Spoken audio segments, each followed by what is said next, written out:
So our first speaker is our keynote speaker, who is, I will just introduce him, Dr. Devinder Sharma, who is a food and trade policy analyst on the Great Indian Divide, Opulence and Starvation. He is a distinguished food and trade policy analyst. He was with the Indian Express, amongst the largest selling English newspaper in India. His expertise covers sustainable agriculture, biodiversity and intellectual property rights, environment and development, food security, hunger and poverty, and the implications of the free trade paradigm for developing countries. He has been recently awarded the honorary degree of Professor at Large by the CSK Himachal Pradesh Agricultural University. He has formerly been a visiting fellow to the International Rice Research Institute in the Philippines, the School of Development Studies at the University of East Anglia, UK, and University of Cambridge. And the most popular Indian magazine, The Week, has listed Sharma in 2009 among the 25 most valuable Indians, calling him Green Chomsky. So, with I think that we are all looking forward to listen to you, Dr. Sharma. The time is yours. Please take it. Thank you. Well, thank you, Beena. I think it's a great pleasure for me to join this August gathering. And of course, People's Assembly is very crucial for any country to bring up the people's voices, the neglected people's voices, I would call. And one of the best ways to see or look at the inequality that prevails in the world is to see from the prism of food. And I think food security, as you rightly mentioned in the beginning, and you have given us the ranking that we see globally as far as global hunger index is concerned. And very shamefully, India is at the bottom of the neighboring countries as far as the ranking is concerned. And it happens in a country which is overladen with food and which is also showing signs of opulence. And when I say signs of opulence, it is vulgar opulence that we see on the one extreme, and the kind of starvation we see on the other side. To just give an example, there is a never ending marriage taking place in India. One of the tycoons of India's one of the families has the son getting married, and for the last 6 months we have been only getting news of the kind of extravaganza that is taking place, and also now it extends to London. And there, the post-marriage activities have begun in that part of the world, and I hope they end by September. But nevertheless, the country has spent, or the tycoon or the business house has spent about 50,000 rupees so far on that ostentatious marriage. And on the other hand, you talked about the kind of starvation that exists in India. Lately, we have a study coming up from the United Nations, the state of food security and nutrition, and it tells us very clearly and very starkly that roughly about 55.6% of India cannot afford a healthy diet, which means about 790 million people, when they sleep, have not been able to take the balanced diet. And that tells you the inequality that prevails in India. On the one hand, we have the opulence, we have the number of billionaires who are joining the high net worth club, increasing, multiplying every year. And on the other hand, we have millions of people who are on the marginal, extremes. The point, I think, which is very crucial is that in a country which has abundant food stocks, in fact, many studies had said that if we were the kind of surplus that India produces, if we were to stack one bag of grain over another bag of grain over another bag of grain, and we were to stack our food in that situation or condition, we could actually walk up to the moon and come back. Now, that's the kind of food we have in the country, and yet we have, as I said earlier, roughly about 790 million people not being able to afford a balanced diet. The number of undernourished people in this country, of course, is also the highest in the world, and we have roughly about 200 million people. I would say a little less than, to be exact, 196 million people who sleep hungry every night. Now, this is happening in a country where, as I said, we produce enough surplus, but also it is very important to understand that the majority of those who sleep hungry are the farmers themselves. the average income of a farmer in India is at the bottom of the pyramid.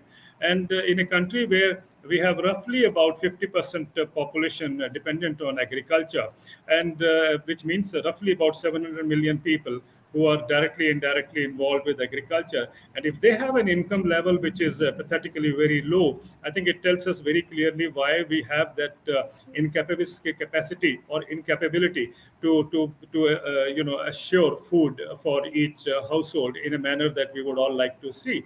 Now, this inequality is, of course, the outcome of the bigger inequality that the world must understand. And several years back, there was a very interesting study, which I think each one of us must remember, that one of the institutes, Brookings Institutes, had said that all that the world needs to remove poverty is $100 billion. And $100 billion, of course, the world doesn't have that kind of money. But when we have to produce surplus money, or what we call as quantitative easing in economic terms, then we have all the money. And we have seen in the last 25, 26 years or so, the world has produced about $30 trillion of surplus money. And this is coming from the central banks in the big major economies and so on. And yet we find when we have to really allocate money for removing poverty, everyone has a resource constraint. Now that tells us that you have money for the rich, but we don't have money for the poor. That's one reason why inequality is growing in a manner that the world is now finding it difficult to address. Every time the World Economic Forum meeting takes place, the Oxfam has been telling us and very clearly warning us that the kind of inequality that prevails, only a section of it or a proportion of it is good enough to remove poverty from the face of this planet. But I think if the priorities were to shift to eradicating poverty, much of the world would have been a much better place to live in by now. But nevertheless, the kind of economic design that we have all taken over in the last few decades, the result is that the inequality has been widening or worsening at a level that I think or the major economies are unable to now find a way out to really address that particular issue. Although we have the figures being splashed now and then, but I don't think a serious effort has been made anywhere in the world to see how to bridge that inequality that prevails. I think one of the ways to prevail or to reduce these kinds of inequalities is when the people's voices are taken up in a manner that they become part of the mainstream. I think this is where the Asia's regional assembly, people's assembly that we have for the next couple of days is going to be very crucial in finding or in suggesting what could be the way out to get out of this inequality trap that the world is now faced with. Of course, food is one way to look at it, then poverty, then there are other areas that we are all going to grapple for the next couple of days, at least till the time the assembly takes place. And we will try to see that how the gap has been widening over the decades, despite loud voices coming up that we need to really address these issues first. Having known this kind of a paradigm that exists today, I think the bigger picture before us is how to tame or how to ensure that the economic design is recast, or there is a rethinking on the way the economic design has been laid out, so that we reduce the dependence on, or we reduce or we get away with the obsession that we have on the growth parameters like GDP. I think it is very important for the civil society to understand that GDP, the way it is designed, is basically to measure or to see how more sport can flow for the richy rich. Now that is exactly what has expanded or extended the inequality map that we have before us. I think unless we get away from this obsession that we have with GDP as a metrics of development, we would never be able to aspire or to look at a world where people have the kinds of needs and their utilities or their requirements are taken care of adequately. We have the resources in this world, but we actually are not putting in resources where they are required. I think People's Assembly has been raising these issues, and I'm sure at one stage it will get prominence in the kind of economic model that are being restructured now, because globally there is a rethinking happening, that the neoliberal economic design, or the design which laid emphasis on the income of a few people or a handful of people going up steadily, is now at least designed in a manner that the benefits shifts not only to the so-called beneficiaries but to the entire mass, and the planet also gains out of it. We are also in a very interesting cusp.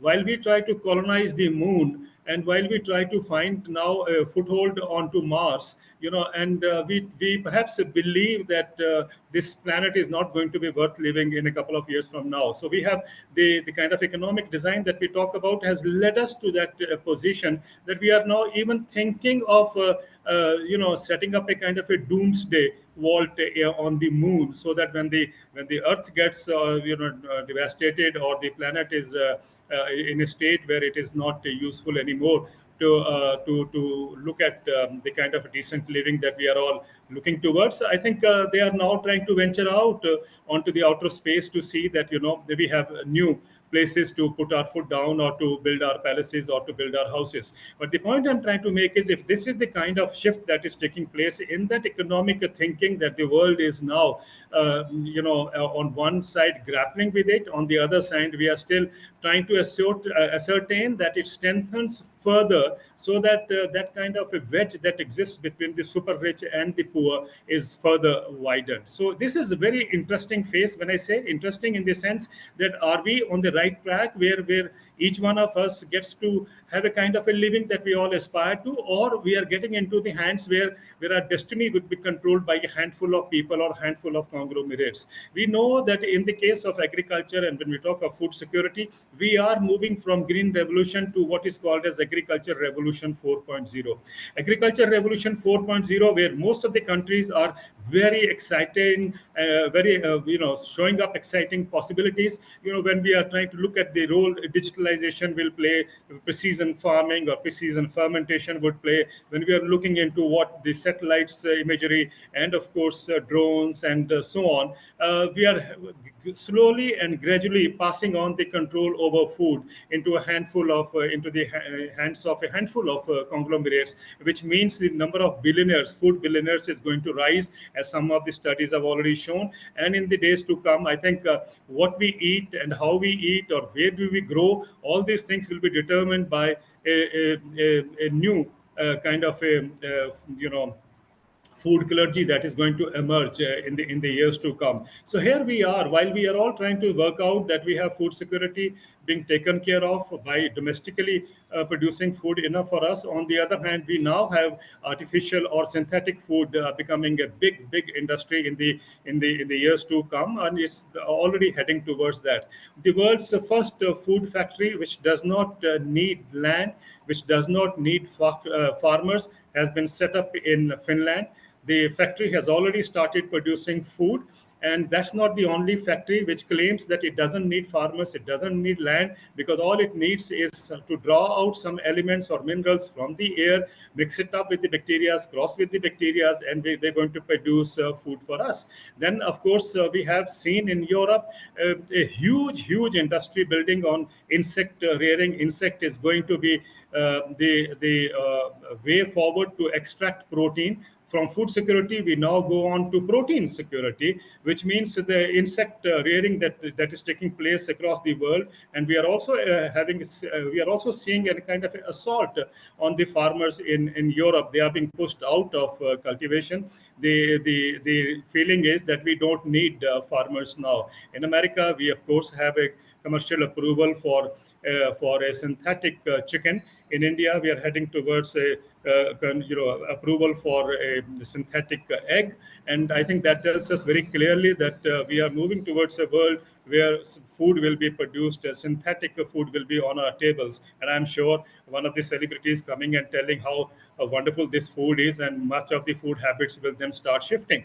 But nevertheless, the point I'm trying to make is, if agriculture revolution, if industrial revolution 4.0 is something that we all look up to, or there's a lot of talk about it, we also need to start talking about agriculture revolution 4.0. Is that the kind of a revolution the world needs to move on to? Or yes, of course, there is nothing wrong with technology, but I think we have to use technology in a manner that it doesn't ensure that the farmers get away from farming. And that's a kind of a issue which is not only going to affect a country like India, where we have, as I said earlier, 50% of the population dependent on agriculture, but it's also going to impact countries all across the world. And I think that should tell us, if that is the kind of a kind of a model that we would like to move on. The choice before that ultimately takes place is going to be on us. If we take a call, if we say no, that's not the kind of food we need. We need the kind of food that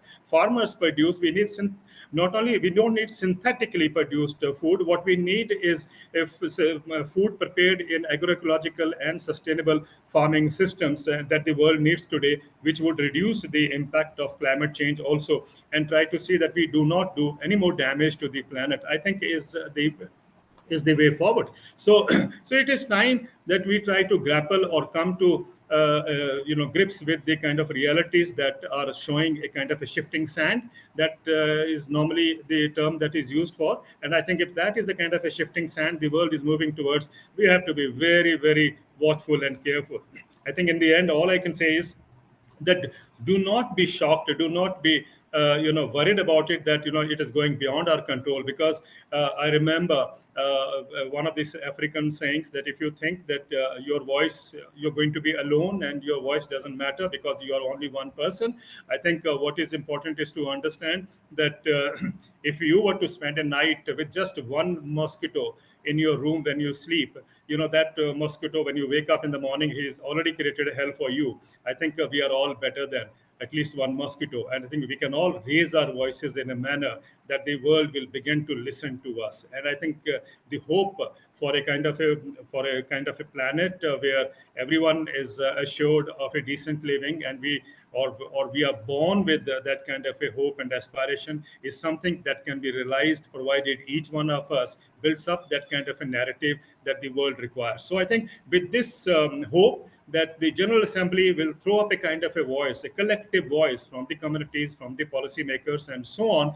and that will tell us what kind of a world we need. I think let's not allow them to get away with it or design a world for us. What we need is to design a world for ourselves, and I think that's a design that we need to build up. I think Global Assembly is an excellent place and a collective and an opportunity which can try to raise that kind of a voice. And I think that narrative change is what the world requires. So, with all this, hoping that the General Assembly will end up giving us a strong message, which will resonate all through the world. And I think that's the world that we can look up to. So, there is a new world that we can create. Yes, it is in our hands.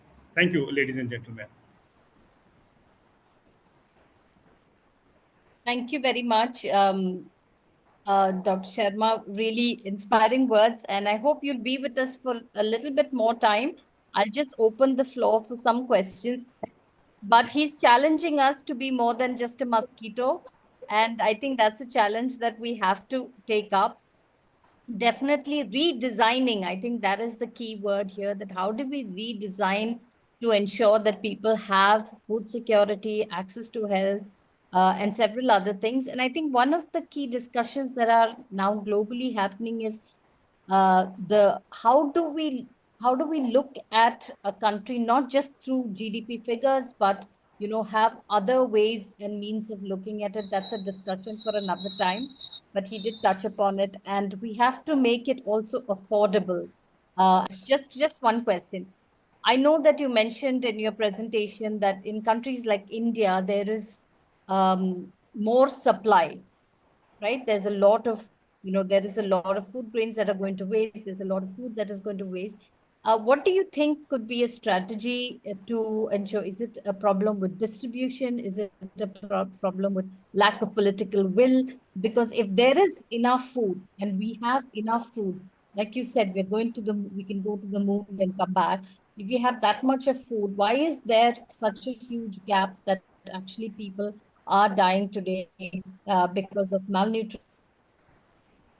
People are dying because there have been hunger deaths reported in the last few years. I mean, we are thinking of technology that can take us to other planets, but we're not able to feed our own population. What would you think quickly, probably in half a minute or to a minute? Well, I think it's a very important question. I remember some years back, Amartya Sen had said that famines have disappeared from those countries where autocratic rule used to exist, the dictatorships and so on. But when we look at the countries which are democratic, we find hunger prevailing and persisting. I think it shows very clearly that it's a lack of political will that is keeping a sizable percentage of the population hungry. And as I said earlier, when we have enough stocks, food stocks, I don't see any reason why people should be still living in hunger or not being able to afford a balanced diet, or be in a conditions which are depicting undernourishment. So that's one reason why we have this crisis. I only hope that the kind of impetus that the governments try to push in on the economic growth model or design, if they were to see how hunger can be managed, in a time frame, given time frame, then they allocate that. I think it is completely and easily possible to remove hunger at the international level and at the national level too. As I gave you the figure, internationally there is no dearth of money. They have all the money for quantitative easing, but when it comes to eradicating hunger and poverty, there no country is willing to pump in money or to spare that kind of a money.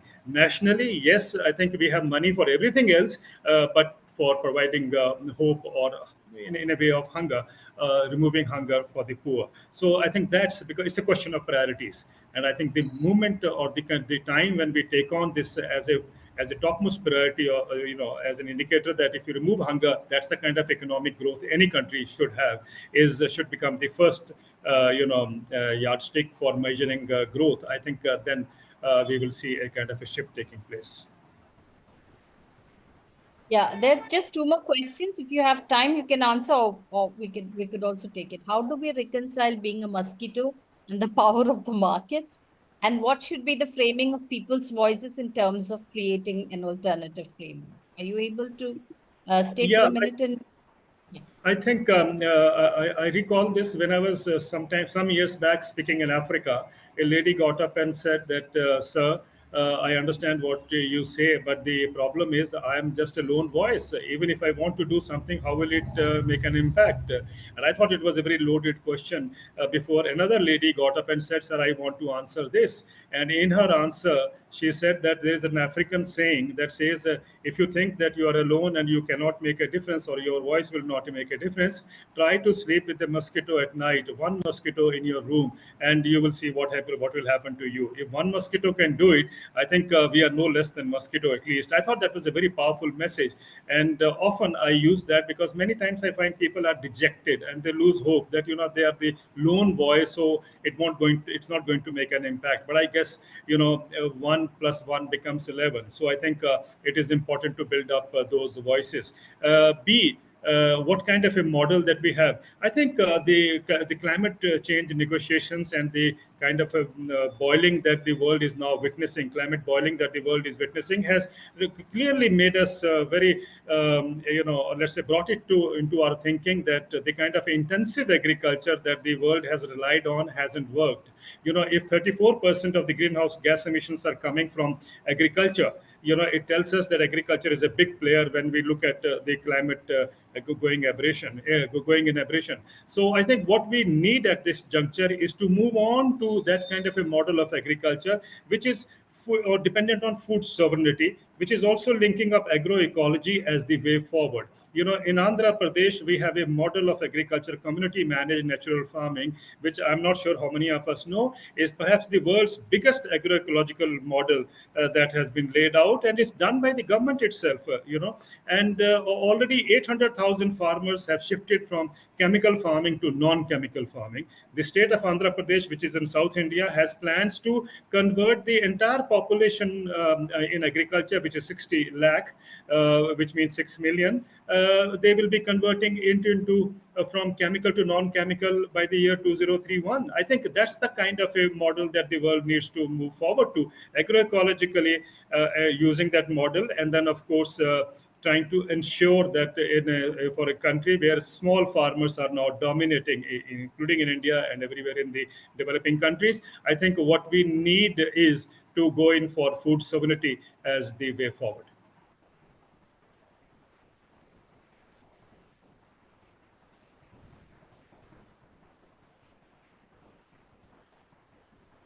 Thank you so much, Dr. Sharma. I know that it's a very, very busy time, but you have taken time and been here and answered all the questions. Thank you very much and all the best for your meetings. We Thank you will very now much.